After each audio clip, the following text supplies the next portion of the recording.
Hollywood Brown. Chiefs are going back to Hollywood, baby. Chiefs signed Hollywood Brown to a 1-year, $6.85 million deal. Can be up to $11 million, $3 million signing bonus, 3.35 base. Pretty much the same deal he signed last year, a little bit less than the deal he signed last year. I think it was his incentives were up to $13 million last year. Now it's up to $11 million. So Hollywood's come back at a kind of a discount based on what he signed for last year. Rashee Rice probably going to get suspended for the first 4 games this season. That's still, they're still working that whole thing out. That situation is going to let it be played out. But Rice probably gets suspended for the first 4 games. Worthy at the time when this signing did happen, we thought something was happening with that, but nothing, no suspensions happening with Worthy there. So Worthy and Hollywood Brown start the season out at least to get a full season of Hollywood. We saw his first game back after missing the entire year. Comes in, he gets 6, 7 targets, 4 for 45. Yeah, it was kind of inconsistent, the amount of targets he got after that. But Hollywood coming back. We saw, the kind of the rapport that he and Pat had so early on in the Texas workouts during the offseason. And then during training camp, everyone posting videos of them, throwing bombs, Pat throwing bombs to Hollywood. What do you guys make of the deal that Hollywood signed, especially in comparison to some of these deals that are being given out? Josh Palmer's deal, it comes to mind. What do you guys make of the deal that Hollywood got, and just overall thoughts on him coming back to Kansas City? This is easy peasy. It really is. It makes a whole lot of sense. The question was, are we going to have Patrick Mahomes have enough time to throw the ball up to Hollywood Brown? Now we got a left tackle. He's going to be that guy. This makes a whole lot of sense. And so when you sit there saying you got Xavier Worthy, Hollywood Brown, Rashee Rice, until they can all get together, it's going to be dangerous. I think this is what we were looking for last year. And so now these guys are healthy. They're ready to go. Much needed wide receiver that we didn't know we was going to have. And so now we got him. It's perfect for us. Perfect. Yeah, just perfect. Good timing. I think I'm happy that Hollywood, you see a lot of players who have rough years think, oh, I already took less money in a prove it year. Even though they don't prove it, they still want just more money. So it's good to see Hollywood be like, you know what? I was injured. Let's just do this again. Let's do it. I have the same. It's nice to see a guy confident in himself to be like, let's just do the same thing. I'm confident. I'll tear it up this year. I'm still young. And then next year, I see Josh Palmer's getting paid. I'll get that and more if I tear it up, right? Mm-hmm. So it's great to see that. I'm happy he's back. I know, say it again and again. Even with that 1-year deal, with the way receivers are getting paid, would not be surprised if he took a receiver early in this draft because the market is just exploding everywhere on for receivers. So we're lucky to get Hollywood back for 1 year, cheap rental. But who's to say going forward what's going to happen? So yeah, awesome, but wouldn't stop me from investing in a young guy. Well, the salary cap keeps going up. Maybe sign him back again next year. Yeah, who knows? I mean, there's obviously a certain level of trust and chemistry, and he definitely liked being here too. Yeah, I mean, the fact that he signed right away, didn't even wait to get to free agency. I mean, that tells you a lot. Especially, I pointed to it 2 weeks ago. Super Bowl, we're getting dominated. There's a video of Hollywood going over to Mahomes on the bench saying, it's been a pleasure playing with you, man. I really, love playing with you. And Pat said, yeah, bro, we'll be back, though. We'll be back. And that's a guy who's a free agent. He was like, yeah, for sure. They dap each other up.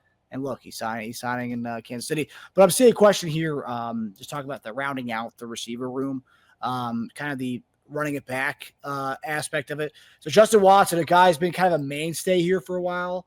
He's gone now, which some people in Chiefs Kingdom, I'm not going to say who, some people were kind of celebrating Justin Watson being gone because now maybe some other guys can get some reps. I think I was one of those people. But yeah, Nico Remigio, that we finally get to see him. We saw him as a punt returner. We saw him return the ball. It was great.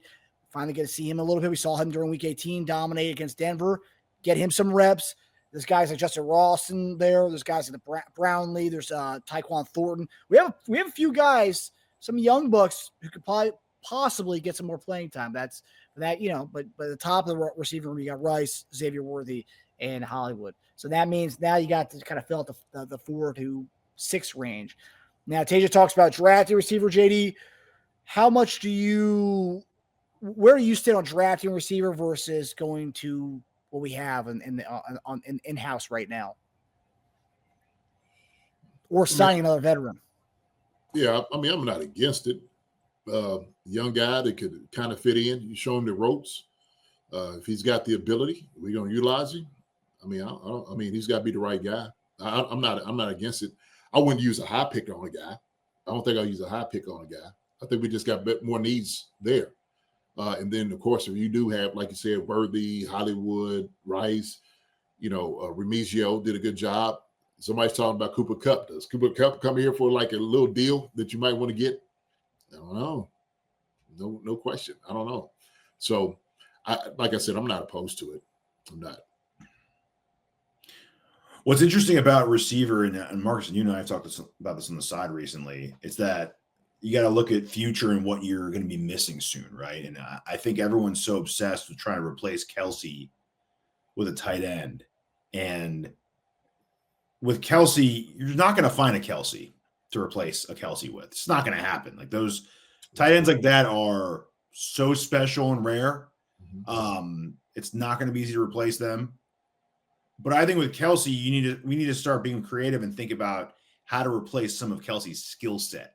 Not the whole package, not the size, not the weight, everything, 6'6", wiggle. You can't, not easy. But if you get creative, you start looking at talented slot receivers that have some of that same skill set that Kelsey has. You might start to see us after this year become more of a 3-receiver threat instead of a 2-receiver and Kelsey threat.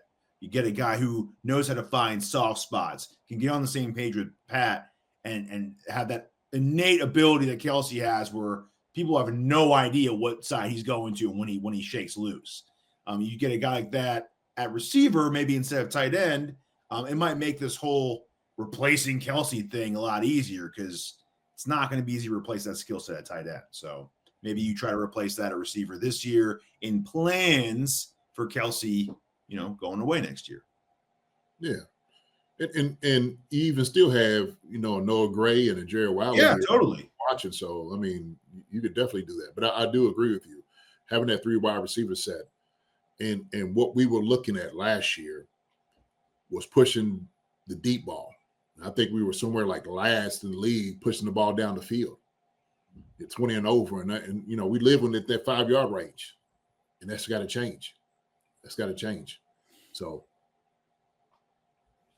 Hendershot. So Chiefs Tomahawk. I'll probably make these guys my receiver talk.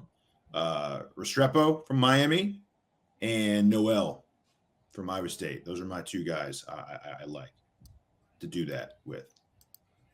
Yeah, and also I'm thinking about just kind of Kelsey retiring and Hollywood, sticking around for 1-year deal.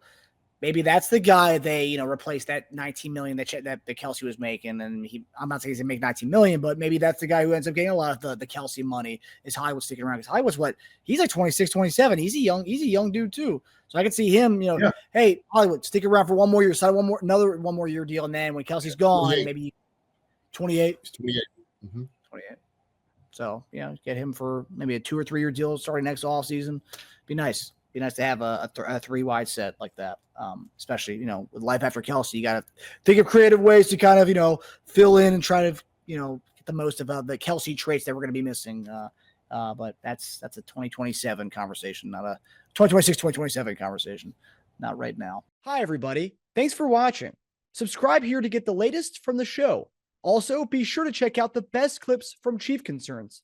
And if you prefer to listen to the show, subscribe and follow us on Apple Podcasts, Spotify, and anywhere else you get your podcasts.